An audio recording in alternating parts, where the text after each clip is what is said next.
Hello, everyone, and thank you for attending today's webcast, Inclusive Utility Investments, Terraform Bill Programs for Energy Efficiency. My name is Dr. Anthony Kinsel II, and I'm the moderator for this session. We'll start this webcast with a few housekeeping announcements. I will then provide some context to this conversation, and we will quickly move on to our speakers, followed by time for Q&A. As a reminder, your screen is customizable, utilizing the various widgets found at the bottom of your screen. Presentations can be downloaded as PDFs from the resource list in the menu, and attendees are in listen-only mode, but can submit questions through the Q&A box anytime during the webcast. Presenters will be answering questions following the presentations. All webcasts will be available for on-demand viewing within a few days. Zoom discussion rooms will be open at the end of the webcast to continue the conversations and allow for additional questions. Click on the Zoom widget on the bottom menu or download the daily Zoom link PDF available on the Engagement Hub. And please be sure to complete the evaluation form after your last webcast and receive a $25 credit towards the 2022 Finance Forum event. Your feedback helps ACEEE in planning for future finance forums. Lastly, we want to thank our sponsors and partners for their support of the Finance Forum. Now, that ends our housekeeping announcements. So today we are here to talk about inclusive utility investments, in particular Terraform Bill, or TOB. I personally am extremely excited about this conversation because it is introducing to many of you a model that is smart business for the utility and an equitable solution for customers. In fact, it is a solution that I introduced to my students as anti-racist. Yes, even in the energy efficiency financing forum, we are going to bring up systemic racism. Racist policies and strategies in the U.S. financing sector, from predatory lending to redlining, have resulted in racially marginalized groups being forced to live in areas with inefficient housing and higher levels of pollution. Moreover, Black and brown and indigenous households are spending significantly more of their income on energy. This is referred to as energy burden, and they have less income and wealth relative to the average white household. So how does this relate to today's session? Simply put, today we're going to be discussing a solution that doesn't exacerbate these realities. Unlike the debt-based solutions such as loans and rebates that are pervasive in the clean energy community, what you will hear today is that eligibility for TOB doesn't rely on credit scores. It doesn't rely on customers owning the property, and it doesn't depend on the household being rich enough or poor enough to be eligible. The only criterion is cost effectiveness. In this case, whether providing that suggested upgrades to the house will result in enough savings to pay back the investment with a sufficient buffer so that the savings are immediately realized by the customer.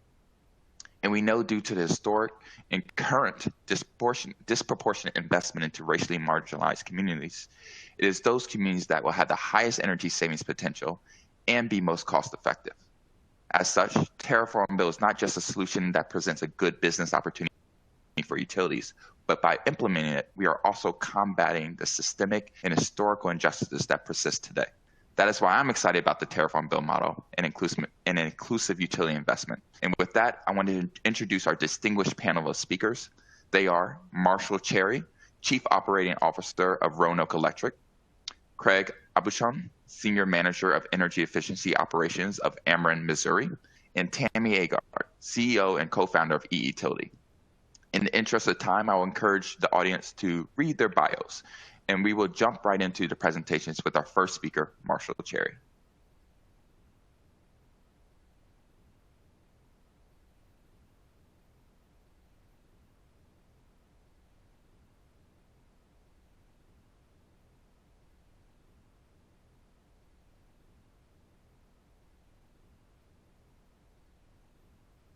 Thank you so much, Dr. Kinslow, and certainly look forward to today's conversation with each of you. Of course, at Roanoke Electric Cooperative, as mentioned, I'm the Chief Operating Officer. I've been employed at Roanoke Electric for 28 years. I bill complaints. Well, operating in this space, we've put together some programs, but the kicker has been inclusivity. We've been able to deploy financing to individuals through loan programs. What we've learned is these are people, same folks who are bankable, who could easily get the financing that they need from a bank. So really, of course, we provided a service, but the service was not across our system in a manner where we really felt like we were making an impact. So we wanted to develop an offer that would lead to more people saying yes, to get out of the cycle of going out, looking at high bill complaints, to indicating to our member owners what they needed to do, and the conversation stopping there and simply saying, you need to do this, and here's the financing to do it. Now we have a full package that we can bring to them to understand that it's simpler for them to say yes, and at the same time they can move forward with an investment. So kind of the way I look at this tariff phone bill program that we have called Upgrade to Save at Roanoke Electric, what makes it successful is a three-legged stool. One is certainly we need the financing. We need low-interest financing to be able to deploy to our member owners. Next, of course, the cost-effective model.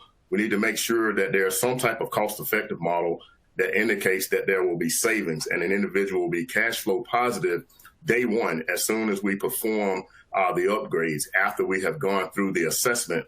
And then finally, the recovery, making sure that there's a mechanism in place where we can recover the funds. And so as a result of that, we've been able to do a lot more work than we've done in the past. As you can see, even in this wheel here, at Roanoke Electric, we're tapping into USDA financing. We were one of the first subscribers of the USDA Energy Efficiency Conservation and Loan Program, and of course those funds are provided to us at Roanoke Electric. If you're following me on the wheel here, we of course will manage those funds through a program operator who will also manage the contractors who will ultimately perform the retrofits at the member owner's home at the metered site, not the individual, the metered site. And of course, we're recovering those funds from that metered site, and we will pay those funds back to the USDA. So whoever's living there, certainly they're the ones who are carrying the obligation to help with the recovery of the investment that Roanoke Electric would make into that home to make the home more energy efficient and, of course, addressing some energy burden. But the good thing about this program that we've identified at Roanoke is that there is a business case, particularly for many of the homes that are participating in our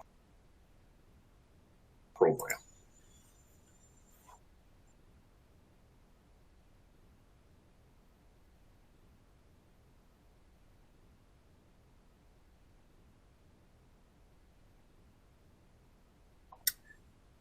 So next, of course, these are some of the examples of the energy audit. The program really gets pretty comprehensive when it comes to the early assessment. We're doing lower door testing.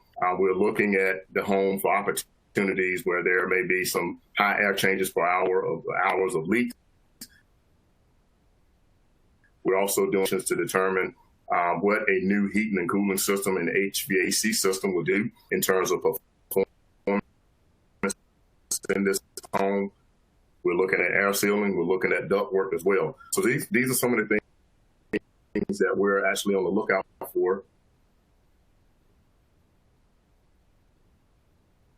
when we actually go out to do the assessment through our program operator. Once we do the assessment, that leads us to what we will call an easy plan. And these easy plans are very professionally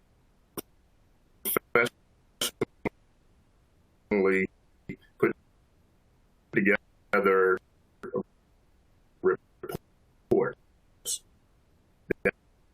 that will show the member owner that if you will take on management a loan. It's about the estimated savings is about $75. The key again is making sure an individual is cash flow positive. In this case, it's $18.53, which is really about a 25% gap between the tariff and the actual tariff recovery. These are some of the upgrades that we will perform at the home. We will install heat pump. Of course, we're doing air sealing, and we will also do the installation work inside of the attic, and of course, floor installation is available as well. So finally, for me, this slide here really shows the business case for Roanoke Electric Cooperative. We do have electricity that we're not selling, but based on our existing wholesale power supply and contract, we're able to really justify it through demand savings that we are actually achieving through our wholesale power supply. So that's really the major component of the business case for Roanoke Electric, but we're also avoiding some regulatory expense because of the fact we're able to report these energy efficiency credits to our regulating bodies who are calling on us to do things in a cleaner manner. So with that, the net present value to the cooperative over a 15-year period is about $3,000 for every retrofit that we're performing. And this is on a sample of 327 out of the 600 projects that we have on the books now, which really nets out to about a $200 benefit per year to the cooperative. So this program is one that really stands alone, is paying for itself. And of course, we're able to share all of the savings with all of our member owners. And so with that, I will pass it on to our next speaker and look forward to talking to you also. Thanks, Marshall. And I know there was a little bit of internet connection issues in and out, so we're going to definitely make sure to circle back on some of those slides that weren't heard very well for the audience. So audience members, don't worry about that. Now we got Craig Abushan to talk about Missouri Pays. And to you, Craig. Great. Yeah, thank you, Marshall, for the overview as well. And the pictures of the examples. I love it. There's a lot of overlap with the program we're running. So it's good to have those pictures top of mind.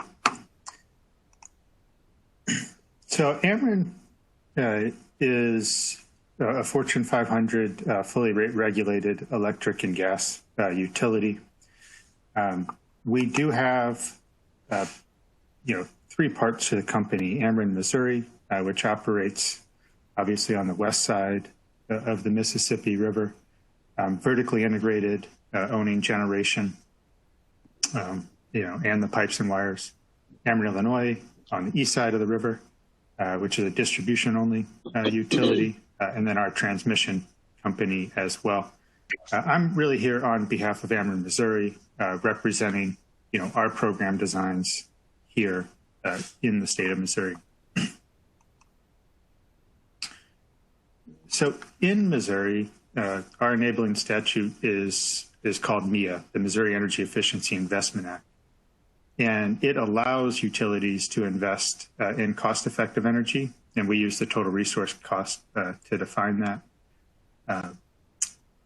We develop our preferred plan through our integrated resource plan every 3 years, including the evaluation of the potential for demand-side management.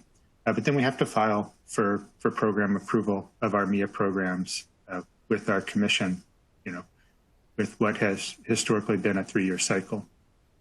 MIA allows utilities to recover lost sales through the throughput disincentive and get an annual earnings opportunity on our efficiency programs as well. So the utility is indifferent between that supply side and that demand side investment.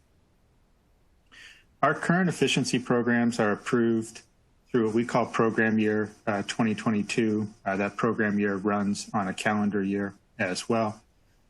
In that 2022 year, we're approved for a $70 million efficiency budget for a range of programs in the residential space, the business sector, low-income sector, and demand response as well. New for that year is our Pay-As-You-Save program, and also a new targeted community lighting program designed specifically for low-income customers. We reached a unanimous settlement, stipulation and agreement last July 2020, approving that program for 2022. That is the stipulation and agreement that established our Pay As You Save program. We launched that Pay As You Save program this year in 2021, building towards that final program year goal in 2022. For those that are interested, I've listed the docket number here as well. You can find all of the filing materials from the Missouri Public Service Commission on their EFIS website. What's unique about our Pay As You Save program, I'll talk about this in the next few slides, is that program participants are going to pay a 4% financing fee as part of the overall package, similar to what Marshall just talked about. But we've worked with our regulators to set this up such that the utility still recovers its return of and its return on this regulatory asset of this financing for customers at our utility cost of capital. And so we'll be collecting the difference of that 4% in our cost of capital then from non-participants through our annual energy efficiency rider. I've also included a link to where our program tariff is on our website so that folks who are interested can see the program design. I think Marshall did a good job of covering this. We are following, the Pay As You Save model exactly. And so then, per the tariff, to qualify, a customer then has to generate enough savings really to pay off the measure. The on-bill financing is set to 80% of those estimated savings so that there's that 20% buffer that Dr. Kinslow mentioned, so that the customer sees some of those benefits immediately. And then the measure has to be paid off either over 80% of the measure life or 12 years, whichever comes earlier. Interested customers they choose to opt in and participate. They go through that detailed energy audit that you all heard about, and that's really the way that we develop what that measure package should be. This is the first year that we're running this program. We've had it in the field now for a little over 5 months. And I will say, speaking as Craig Aubuchon, one of the key questions on my mind is, really is Pay As You Save going to be, I'm going to say, a new channel to help provide a broad set of measures to a broad set of customers? Or is it going to be a targeted tactic that really delivers a specific set of measures to a specific set of customers? Right. And so, part of what we're trying to figure out is, a customer has to use enough energy to generate enough savings to pay off the measure. So, kind of what we're thinking is going to happen is that likely customers are going to tend to be your higher energy users, probably be electric heat customers, and really be replacing some of that inefficient electric resistance heating and upgrading to a heat pump along with some insulation to be able to pay that off. One thing I think that's really important, though, is that the set of qualifying measures and the qualifying set of packages are going to depend really on a number of characteristics unique to your service territory and to the customer premise. So it's going to depend on the energy intensity of the customer based on how they use energy throughout the year, right, and the condition of their building shell. It's going to depend on the condition of their baseline equipment. It's going to depend on your rates and your rate structure, right, to figure out what type of savings they're going to generate. But then it's also going to depend on the willingness to participate of the customer, their ability to pay their utility bill, and any sort of financial barriers they have to entry. Right now in Missouri, our program is electric only, and Missouri does not allow fuel switching from propane to electric. Right, so ours is really a like-for-like replacement of electric equipment to a higher form of more efficient electric equipment. So other states will have that consideration and that quantification of those non-electricity benefits, which could lead to qualification of a different set of packages and measures. A couple of potential use cases. I mentioned the one, really, I'm going to call it an efficiency upgrade.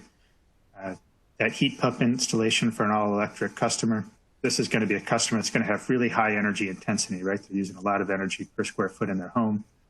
That means when they install this package, they're going to generate sufficient savings to pay all of this off. The key challenge is going to be targeting and finding that specific customer, right? And that's part of the implementation goal. The other type of use case could be what I'm going to call replace on fail. Somebody whose air conditioner, just breaks in the middle of the summer, but they don't have the capital to upgrade to a brand new air conditioner, right? They don't have that money out of pocket. Now, this customer might not generate enough savings by itself to fully pay off the air conditioner, but Pay As You Save could provide a use case now where the savings help to at least pay down part of it. So the customer makes a copay to get the remaining amounts to be financed to fit within the tariff criteria. And it kind of represents a hybrid approach now where they can finance a portion of the investment and get back into that higher efficient air conditioner, at a lower cost. The last couple slides, I just wanted to give my personal perspective on how I'm seeing this fit into our broader portfolio. Again, we're only 5 months into program implementation. We're still, working through and figuring this out. But I tend to see our Pay As You Save program really as helping complement our other existing programs. So we do have, an existing low-income direct install program for our most vulnerable customers, those customers that, might be struggling to pay their bills entirely and don't have the resources to pay for an efficiency upgrade, even with the rebate or incentive. We also then have a traditional rebate program for an HVAC program, for lighting, for others. Right? And this is really going to help your customers that have a lower energy burden that can, afford the capital upgrade, but just need that rebate to put them over the edge in terms of wanting to upgrade to the more efficient measure. I really see Pay As You Save fitting in the middle here for our low to moderate income customers that are facing a high to moderate energy burden. There's going to be overlap with both program designs and ways to use this program to complement reaching those customers on both sides of this segment. And this is just simply, another table to try to explain the same concept of how Pay As You Save is going to fit into our broader program in ways that we can match the program design to meet the customer where they're at with what they need in terms of financing. I mentioned in 2022, we'll be rolling out a targeted community lighting program. I see this as a program to reach low-income customers broadly across our service territory and really address, what our research has shown is a gap in the penetration and saturation of LED lighting between low-income and other customers. So we're able to get that measure out to a broad number of people and making sure that folks have equal access to this technology. We're going to continue to have our direct install programs in our low-income portfolio for both multi and single-family customers. That's really going to serve those customers with the highest energy burden, irrespective of their energy intensity, right? And it's going to do that direct install to help get those measures into their homes, help save. Our programs target saving basically two bill payments a year, targeting 15% energy savings per property in a way that's going to meaningfully reduce that energy burden. I've already talked about Pays that is going to reach that high energy intensity customer with someone that has, I'm going to call it a moderate energy burden, somebody that can pay their utility bill but can't access the capital to make that upgrade. And then we're going to have our traditional incentive programs that are going to continue to be available to serve a really wide range of customers, irrespective of their energy intensity, and really, probably target those folks with a low to moderate energy burden, those folks that can't afford that capital for the full upgrade. So again, we're really excited to be rolling this program out, to be rolling it out within Missouri, be rolling it out within the investor-owned utility community. I believe it fits well with our existing program offerings, identifies and solves kind of a niche of reaching a new set of customers, and I expect to be in forums like this one and other ones kind of reporting out on the learnings as we go. So thank you. Look forward to the questions. And with that, I'll turn it over to you, Tammy.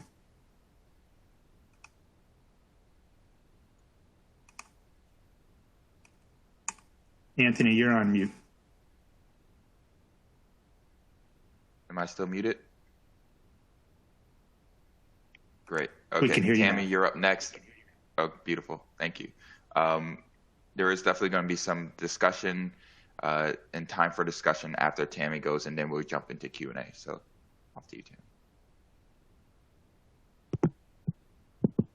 Thanks, everyone, and thanks for that, Dr. Kinslow, Marshall, Craig. Enjoyed listening to you guys tee this up. You all did a great job. Did Pays proud. So, hi, everyone. Thanks for joining today. I am very, very proud and happy to say that utility operates both Ameren Missouri's Pays program as well as Roanoke Electric's Upgrade to Save program. For those of you who are familiar with utility, that's not news. For those of you who aren't, we are a program operator, and we operate one program, the Pay As You Save program. We didn't always start that way. We got our beginning back in 2014 after about a decade with the Clinton Climate Initiative, incubating various ways to make sure we can get energy efficiency opportunity in front of everyone, and energy efficiency itself to really scale and take off in this country. And so obviously one of the biggest barriers was right there in our front and center in our face, which is the upfront costs needed in order for folks to really get their homes or apartments in a really significant energy efficiency state. And the barrier to entry that upfront cost is. And so we started incubating ways to try to use forward savings through traditional loan programs and whatnot to try to forecast energy savings, site specific, and then use those forward savings to offset a loan payment. We had some success. It was not unlike a lot of the success across the country that folks have with traditional loan-based energy efficiency programs. So it wasn't a total failure, but we didn't see the energy efficiency scaling catalyst that we were looking for. When we discovered the pay-as-you-save system, we were operating actually a loan-based energy efficiency program for Ouachita Electric Cooperative in the southern Arkansas Delta region. And we had been operating that program for a little over almost about 2 years at that point. And the only thing we did was we changed the loan mechanism to a tariffed mechanism, changed the conversation from that of we need to qualify and take on debt to there's an enrollment, not even an application. And the fact that you have a high energy intense home is all the qualification you need. That and the structure is sound. So this is a good solid investment for the utility to make. And the participation rates, the amount of investment, the conversion rates were staggeringly different. For example, the investments the utility were able to make and their comfort level, because they had the security of the investment through the tariff, were threefold. Participation quadrupled. The amount of investment was tripled, all within a 1-year time frame compared to several years prior of doing a loan program. So we didn't really need much more evidence than that. Again, the only thing we changed was the financing mechanism, going from a loan to a tariff. It just completely changed the conversation. And so we've never really looked back. So what I want to share with you really today is just a few slides, because I really want to spend most of this time on questions and answers, but kind of go over a quick high-level look at PAYS when we look at PAYS versus a loan, a traditional loan program, or PACE. This slide will be available, so I'm not going to walk you through it, but if you, line by line, but if you look at the left-hand side of the chart there, you see all the check boxes under PAYS. Right away, I want to focus you in on just a handful of those that are most typically heralded by participants as like almost too good to be true. So one is, I don't have to apply, I don't have to get my credit checked, and I don't have to take on debt, but yet I can get my HVAC system fixed. I can get insulation in my attic. I can be more comfortable in my home. And I don't have to make that investment. I don't have to qualify to borrow money in order to do that. That is almost a too good to be true statement and thought. And so, but that is the case in a PAYS program. So that first initial knee-jerk, oh my gosh, I can't afford another thing, or I can't afford to go buy myself a new HVAC unit so I can get that $500 rebate, it might as well be $1 million, especially to someone who's living paycheck to paycheck and just trying to put food on the table. The thought of energy efficiency or investing in significant energy efficiency upgrades is for rich people, to a vast majority of people that live in this country. We've got to deal with that, and PAYS does that. And for the utility, they're not any longer being asked to be a bank. The tariff charge, the utility's 100% recovery of its investment is tied to the metered location and survives homeownership or renter changes. And so if the power is on, then the utility is recovering its investment. If the power is off, the tariff charge simply stops until the power goes back on again, in which case the tariff charge simply picks right back up again. The tariff charge is considered an essential utility service, so it can be disconnect for failure to pay. But what PAYS assures us is that it would be disconnection for failure to pay what is a lower bill. The consumer protection pieces built into PAYS provide for that.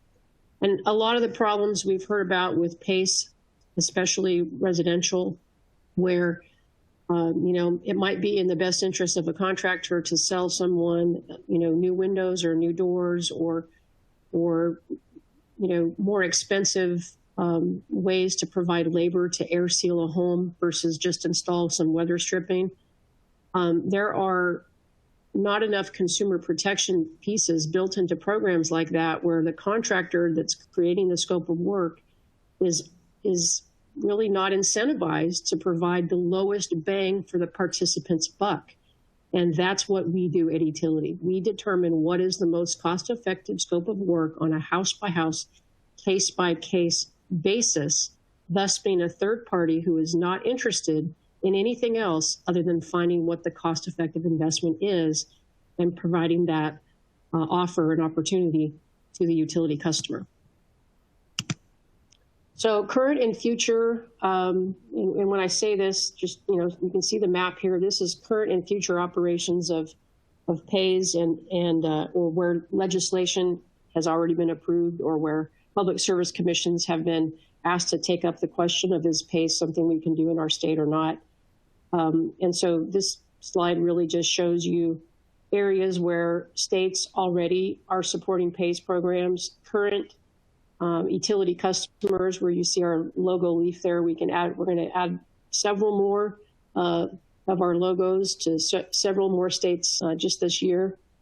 And then I want to highlight Missouri in particular, and not just because Craig's on this on this webinar, but Missouri as a state is really leading the way for PAYS at massive scale within the confines of the boundary of a state.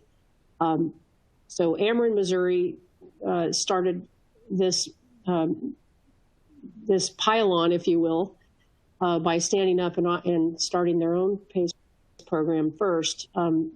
Very soon we will be launching Evergy, Missouri's PAYS program, Spire, Missouri's PAYS program, Empire or Liberty PAYS program, and Ameren Gas's PAYS program, and several other municipal and hopefully rural electric cooperatives in Missouri will also step up. But we'll be co-delivering PAYS throughout the state with all of the investor-owned utilities in the state soon to be participating.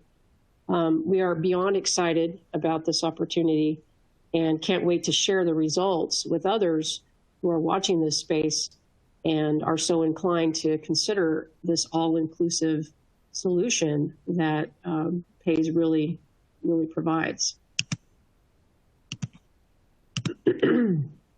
So just a real quick history of utility and pays, and I want to kind of push over to where we're going in the future, because I think that's exciting for everyone on this call.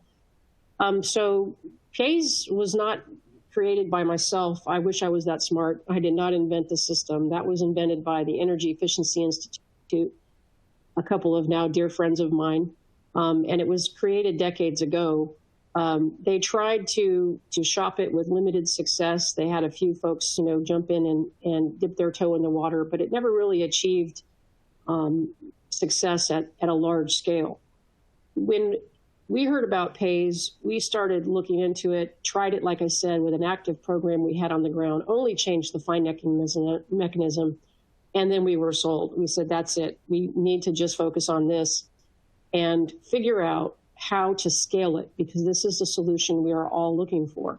May not be the solution. I'm not saying there's not others, but this is a massive, major solution and an incredible opportunity to bring equity and inclusion along with this energy efficiency opportunities. And so what we did was we focused in and figured out where are the pain points in service delivery, what are the challenges, what's slowing the scale at the ground level. And then we began to work towards finding solutions for that.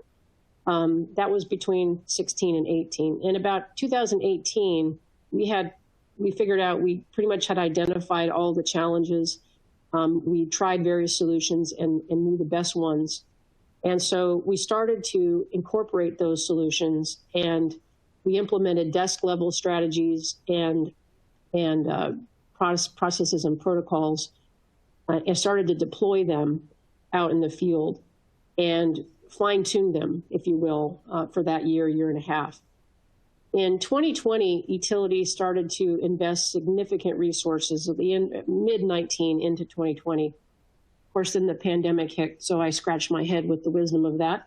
But nevertheless, we started investing significant resources into digitizing our service delivery in certain areas that we knew if we were to stay involved in the pay-as-you-save program, but just provide these certain services to other program operators, we could scale pays a lot faster. And rather than compete, if you will, against other program operators across the country, we could support them to stand up and provide successful pays program service delivery everywhere they work. And get our reach and impact much farther and much faster, reaching our goals as a B corporation to get resource efficiency to everyone as fast as possible. And so with that strategy in mind, in February of 2021, Utility acquired an exclusive national license to use and make available the residential and small commercial pays IP. And I want to emphasize that we did not do this so that we could own and close down pays operations and sort of hog it. We did it because we recognize how difficult it is to actually provide a service delivery of a program that at the end of the day ensures the participant is saving more than they're paying on an annual basis. That is a lot easier said than done. We decided what we would do is, like I said, go this route, follow this strategy, and reach out to mission-aligned program operators and let them know that this was our intention and that we want to scale pays, we want to partner with them, remove the upfront cost, get rid of licensing fees to do pays, and link arms and really support them to multiply our reach. And I'm excited to say that we are negotiating alliance agreements even since February with so far a handful, ranging from large publicly traded to small nonprofit program operators and everyone in between. We are talking to those folks and working through the details of how we can support them and get them going on a successful pays launch wherever they work and whatever utilities they already have relationships with that are comfortable using them. So just a last slide, really, before I wind down here.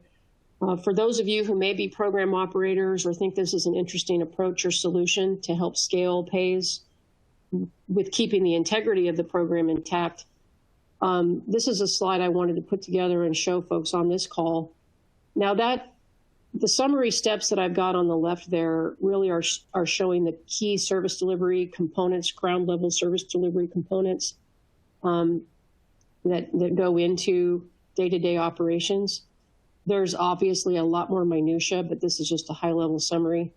And then on the right, I've got it broken down between utilities role and our ally role. And that ally can be a program operator, so you can fill in the blank there. An ally could be a utility itself. We used to not be able to operate for utilities unless they reached a certain mass in terms of their budget. This co-delivery model and removing the upfront cost of the PAYS license by us acquiring it, we can actually work with all kinds of utility sizes and co-deliver even with a utility who might want to do some of this in-house. So with that said, I just want to turn it back over for questions and answers. But again, just finish by saying how excited I am for this next chapter in the life of PAYS, and encourage anyone and everyone who would like to do more due diligence to reach out to myself or some great folks out there that you heard from today to get more information and do your due diligence. Thank you so much, Tammy. That was wonderful and way to round it all out. I want to remind everybody the goal here, right? Why are we doing energy efficiency in the first place? And that is to reach 100% carbon, right? And so a carbon free, 100% carbon free. And so that also means that we need to reach 100% of the buildings that are already there. And I want to connect also to something Marshall talked about earlier, was that the net present value, that there's a net present value for the utility company. So with that in mind, I want to ask both Marshall and Craig the question of, is there a reason why you would not want to invest enough money to reach all of your customers using this kind of process, using the tariff on bill? Dr. Kinslow, Marshall here. I can't identify a reason why.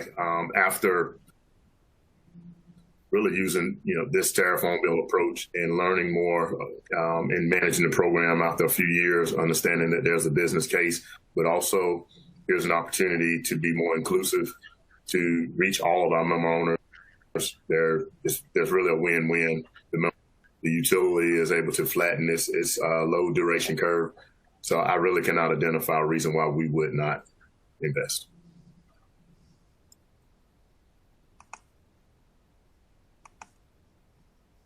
Yeah, I'll just add, Dr. Kinslow, I think, again, just speaking for myself as an individual, I think the goal is to make it available to all customers that are going to be able to qualify against the tariff protections and the tariff requirements, right? And so being able to generate enough savings so that the savings pay off the measure life is really the goal. That's going to tend to be our highest energy intensity customers. And so you are going to have a lot of customers that, because of their energy use profile, because of their baseline equipment, they just wouldn't be able to have a measure package that would qualify without either a very high or very significant copay. And I think that's okay, right? That's why we have a range of programs and a range of program offerings so that we can meet all customers where they're at with the type of program and design that they need. And so again, I think I'm really excited about this because I think it fits a gap we have right now between our direct install program and our traditional rebate program, and kind of rounds out what we're able to offer to the customers. Thank you both. And I want to take what Craig just said and to go to you, Tammy, in terms of as a program operator and your implementation of this in several locations, what strategies have you seen be used to address this copay issue? Um, is it, obviously with fuel switching, as Missouri has, that makes it more of an issue than in a place that doesn't have that problem. But in general, I'd love to hear more talk about that. Well, so thank you for the question. And a copay, when a copay is required, here's some interesting statistics. Even when a copay is required, we still have 70 to 80% conversion rates. Because if you think about it, in the scenario where a copay is necessary, it's still a whole lot better to pay 20 or 30% of the total investment package, if you will, price, than it is to pay the whole thing. I'll give you a sample, just a story, a case study, if you will. This was actually a Roanoke Electric member. It was about 1.5 years ago. And she was I don't know what she did for work or a living, but she was a wealthy individual. And she had several rental properties. And she liked the idea of having her tenants be able to have lower electric bills, and Roanoke Electric to make the investment to make those homes more energy efficient. And so she saw it as a no-brainer. Of course, sign me up. Well, we did all of her rental homes. I think there was 7 or 8 that we had done. She saved her own home for the last, and she was a little embarrassed, but it was because when we went out to see her home, it was, a huge sort of McMansion with 4 HVAC systems. Not typically a candidate that we would normally think of that would be a good fit for pays. But she understood how the system worked, and she was happy if she had to pay 100% of the cost because she liked to support the effort. She liked the fact that the contractors were vetted and good contractors, and she liked the fact that her utility was making sure that the scope of work that was put together for her was cost effective. It wouldn't be somebody just trying to sell her something that's shiny. And so, long story short, she chose to replace all 4 of her HVAC systems, but she chose to because she wanted to have high efficient units. She's older in her years, and she wants to leave her kids with an energy efficient home that they're going to inherit. And she had like a $21,000 copay or something, but the whole investment that Roanoke made, or the whole investment total rather, was like $35,000. So Roanoke Electric paid roughly $15,000, and she had like a $25,000 copay, but that was still a great deal for her. For her, that was unbelievable that Roanoke Electric would do that. So I just want to point out that just because there's a copay doesn't mean that that's a bad thing. What it means is there's not enough savings to justify that the whole investment is covered by the utility. But a copay does not by any stretch mean that a person will go forward. Like I said, 20 or 30% of the total bill is better than 100% of the total bill. So the first thing we do, Anthony, to kind of circle back to that question, is explain what I just did. And that just because it's a copay, it doesn't necessarily mean at all that it's a bad thing. There are other resources as well, and I'll mention Marshall Cherry at Roanoke Electric here real quick on this one as well. And that is that if there's an issue that with just a little bit of help, a copay, for example, with just a little bit of help, someone can come up with a copay and then leverage the whole savings package that comes as a result. Even if it's a $500 copay for a $10,000 job, for a low-income person, that $500 might as well be $10,000. And so if it's just a $500 copay and that's what we have to come up with, we've gotten real creative with how to work on that $500. For example, in Roanoke Electric territory, one of the HVAC contractors there is like, these are my people. These are my neighbors. I want to help them. And he decided that he would finance up to $2,000 himself without credit, without anything, not even a promissory note, just literally a promise that he would be paid back over a course of time. So I told him, when he told me that, I said, that's wonderful, but I think you ought to do some sort of promissory notes. He didn't want to do credit cards because he didn't want that kind of interest to put on somebody. So he came up with his own solution. He creatively came up with his own solution. And I think at a $2,000 max, I think he charges $100 total to finance $2,000 over 2 years. So he'll finance up to a $2,000 copay, basically on the shake of a hand, for a $100 bill. Obviously, it helps him get more HVAC units into the program, but it helps him help his friends and neighbors. So we didn't even come up with that solution. He came up with it himself. That's the power of being local and working with local folks and helping your neighbors. And so there's an example of a success story that just came right from one of our contractors.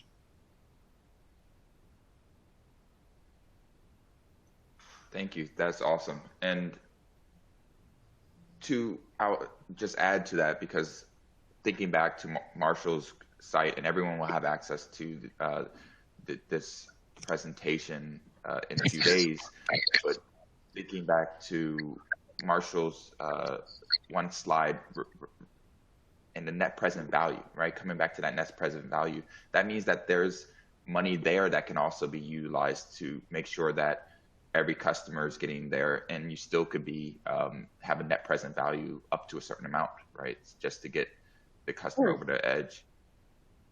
Sure. And utilities can get real creative. We leverage existing rebate programs. Ameren, Missouri, Craig mentioned the rebate program. Rebates are taken off of the total cost of the job. And that means if a rebate, let's say there's a rebate out there that a PAYS participant in Ameren qualifies them for a $500 rebate, that rebate is taken off the cost. And if that rebate would have resulted in a copay, there's no copay now. So we can leverage whatever is existing.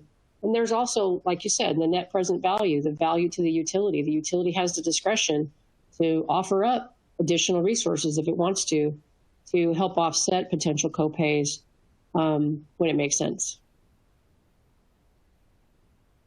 Beautiful. All right, I'm going to switch over to some of the audience. That we got a lot of questions, and audience members, we're going to keep this going not only here but in the Zoom session right afterwards, and we'll have these same questions to be coming to. So if we don't get to your question here, we'll hopefully get to it during the Zoom area. I'm going to go Kristen May from Excel Energy. I hope that your question of how do you address IQ or low LMI customers who may not be able to afford the copays. I hope that this conversation just now addressed that question. If not, reach out to us during the Zoom session for more. Ken Hughes from Coalition of Sustainable. Is it okay to, is the direct install program grant based? I think that was to you, Craig.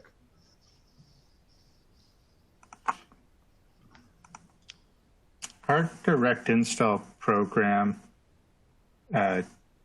takes a neighborhood approach right now. And so every year we select three neighborhoods or three regions, one in a rural area, one in the county, one in the city.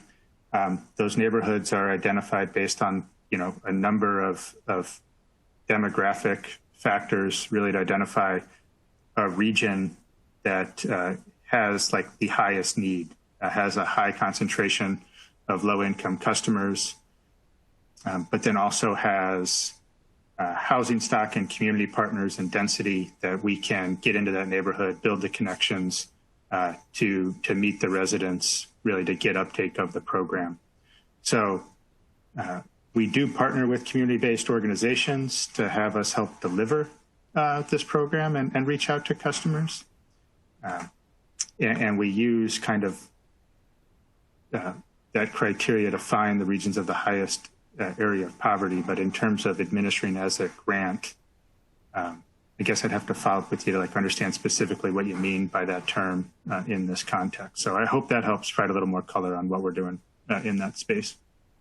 So just for clarifying this, does the customer have to pay back that direct install in any shape or form? No. Okay. I think that's what was meant as a grant. Gotcha.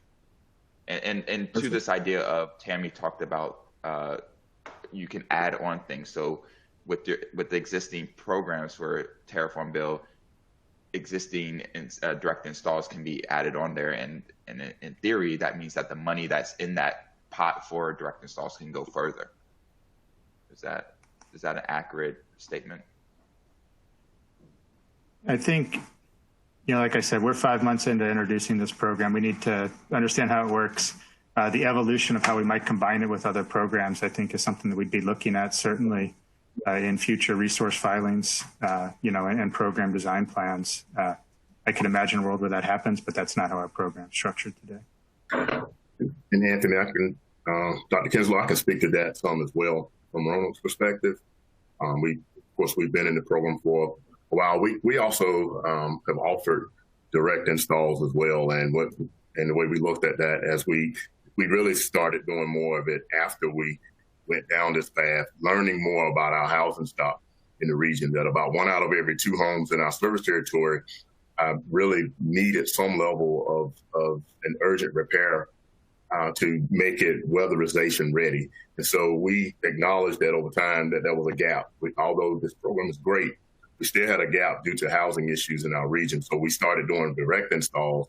We did tap into some grant funds because we have been able to successfully garner some grant support to cover some of these areas where we need to close some gaps to make sure that we can make homes ready.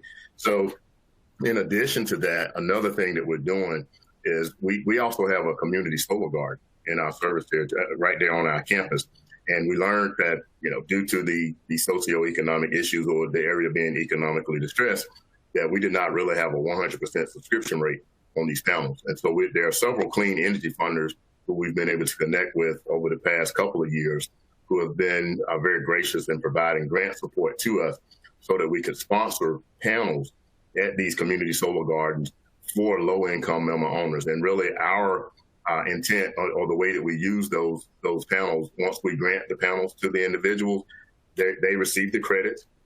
We leverage those credits against an additional investment that we need to make into the home to address an urgent repair need. And in many cases, really the roof, about $5,000, $6,000 in some cases, we will invest in a home using the credits that we're able to get from leveraged support coming from grant dollars. Once we have cleared that urgent repair need, now the home is upgraded to stay ready. So a lot of our work that we're doing now really is we're going back, capturing some of these homes that we could not serve in the beginning because we couldn't bring them into full participation due to a substandard housing stock in our service territory. That's powerful. I love the flexibility and the innovation there. Another question, which I'm gonna read it out, and then I think I'll go to you, Marshall, for this. What's the case for renters bearing the burden of coordinating and seeking out energy efficiency upgrades and related costs, rather than enforcing higher rental property standards / asking landlords to bear this burden? So I think, and then Marshall, I want you to answer this, but I think there's some misconceptions in this question in the first place, right? It's correct me if I'm wrong, but in your program, the renters aren't going out to search for this. You're going to them. Is that correct? Right. And then, of course, in many cases, a lot of our enrollment does come through high bill complaints. Now, we have offered programs in the past, and it is a challenge just trying to ask a landowner or a landlord to go ahead and make an investment in the home without some level of certainty that there will be a win for the landlord. And so the landlord wouldn't sign off on anything. So now with us making an investment in the home, no one is really obligated on a personal level. So the recovery is tied directly to that meter. It really has been a greater program than anything we've ever done, even in the renters market, because the landlords are more friendly toward this. The renters, of course, they are paying the recovery, but they are still reaping some level of savings because they're cash flow positive after the retrofit has been performed. So there is, and even if the landlord, let's say that we did pass it on to the landlord, at some point the landlord would still pass that cost on to the renter because, they're going to make sure that their business is sustainable as well. So really the burden, I guess, I won't say burden, it's not really a burden, but the investment is tied to the meter. the occupant is paying the recovery. The occupant is also experiencing the savings that's coming from the savings that are absorbing the recovery that's needed to ensure that the utility is made whole. Awesome. Yeah, I think it's important to remember, everyone, that the savings are immediate, right? There's a buffer, I believe 20% buffer for life and 20% for the monthly charge. So it's a buffer on both ends for how long the equipment's going to be in there and for how much savings you're expecting for installing that equipment. So any customer, whether they're a tenant or a landlord, whoever's paying that bill is going to be seeing an immediate savings. With that, we're at time, so we're going to switch over. Thank you. I want to thank our speakers for the presentations and the attendees for participating in today's webcast.